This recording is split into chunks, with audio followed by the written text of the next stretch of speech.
Talk more about the recent market action that we have been seeing here over the last several weeks is Brian Belski, BMO Capital Markets Chief Investment Strategist. And Brian, when we take a look at the action that we've seen in the markets now for quite some time, how do you characterize all of this? Well, I've actually run out of adjectives and phrases and Bible verses and things from Winston Churchill to try to actually ease some of the stress out there. This is all about fear and rhetoric and emotion. I think that the normal template that everybody seems to be looking for, whether or not it's fiscal response, monetary response, a company going bankrupt, capitulation day in volume, all these traditional bottoming out template type of textbook moves that we all learned in business school or investment books. We're all looking for the same thing. And unfortunately, this is all about starting to see less negative news on COVID-19 and coronavirus.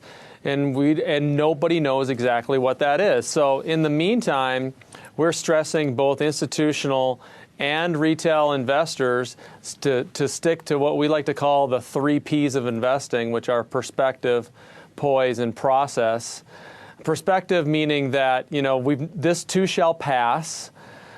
We have the blessing opportunity to live in the greatest country in the world with some of the best companies in the world, and they're on sale. And given the fact that we do not see anything dramatically fundamentally changing with these companies aside from this quarter blip or so or several week blip of growth, we believe that this type of pullback that we've seen has been emotional. And because of that, it's going to be emotional on the upside. So what goes down is going to come right back up again. I'm not trying to be flippant, but I do think markets could rally just as hard on the upside than they have on the downside. In terms of poise, quite frankly, do not make binary decisions. Now is not the time to call the bottom. Now is not the time to call the top. Anyone that thinks they can do that, it's a fool's game, and you should be very humbled by the market going down as hard as it's been. And then lastly, your process. We want people to be fundamental. We want people to look at what companies make, what their service is, what their earnings are, what their cash flow is. Stick with the best companies in the world and buy them and continue to maintain those positions longer term. Hey, Brian, I know you're saying that it's really hard just to tell what the scope of this will be, and timing obviously is not something that we can determine at this point. But from your perspective, from what we know at this point, I know you've made a couple revisions in terms of your S&P outlook and also what you're favoring at this time. So where does that stand? Well, it's a great question. I mean, obviously, the internal workings of the market have changed on the last couple of week basis, especially in terms of earnings. So the way you look at models or you model companies, we model the market very similarly. So we run 3 models. A dividend discount model that's been excessively accurate the last several years, a historical PE regression and a macro regression. I'll go in reverse order. The macros, in terms of looking at economic data and things like that, clearly are bad. The historical PE regressions tell you that now you can afford a higher PE.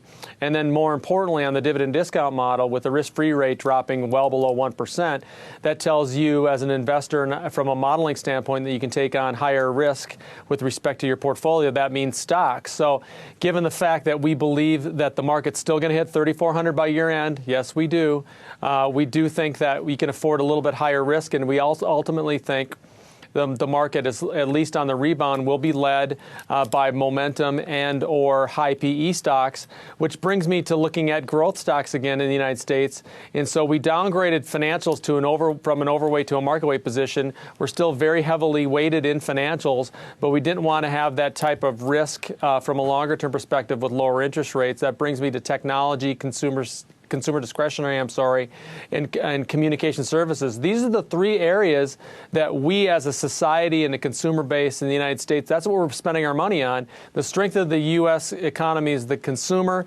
This is where we believe where the cash flow and even dividends are in terms of those 3 sectors. So that's where we want people to really focus in terms of being overweight in their U.S. stocks. Brian, what do you think this will do to the jobs market? We just had that very strong number going back to the month of February, 273,000 jobs added. Obviously, the coronavirus is going to have some impact on jobs, but I mean, how weak do you think it will make the labor market, at least in the short term?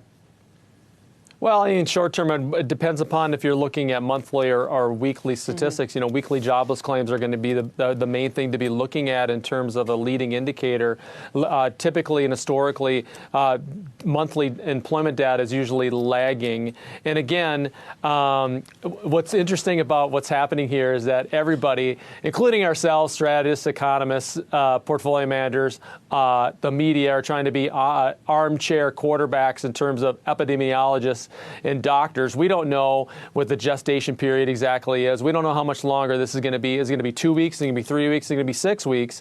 And I think that's hard to judge in terms of what the impact is going to be on employment. And quite frankly, companies have to be careful, because if they cut employment too much or cut capacity too much, there's going to be a demand shock on the upside that I think a lot of people are not encountering for. Not right now, we're hunkering down. We're overcorrecting to the downside. But what happens if this thing settles in faster than most people think and begins to improve faster than most people think?